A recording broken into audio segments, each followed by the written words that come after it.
তো প্রথমেই জুবিনদার আমি একটা বাংলা গান আপনাদের শোনাচ্ছি, আশা করি আপনারা অনেকেই এই গানটা শোনেননি, একটু গানটা আপনারা শুনুন। মানে না মন মানে না মানে না মানে না মন কেন তা জানি না, মানে না মন শুনি না কোনো বারণ, বলে যায় সারাক্ষণ প্লিজ সে ইউর মাইন্ড বলো না বলো না বলো না তুমি আমার বলো না বলো না বলো না তুমি আমার। আর এই গানটাই আমরা বাস্তবে বা সিনেমাতে বা ইউটিউবে বা টিভিতে যা শুনেছি, আমরা ছোটোবেলায় যা শুনেছি, সেটা অন্য কারোর গলায় বা অন্য কারোর কণ্ঠে ছিল।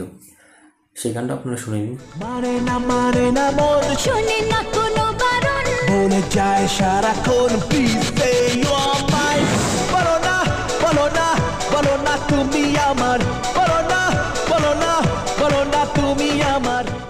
তো বেসিক্যালি আমি জানি না এই গানটা কেন মুভিতে দেওয়া হলো না বা কেন কোনো টিভি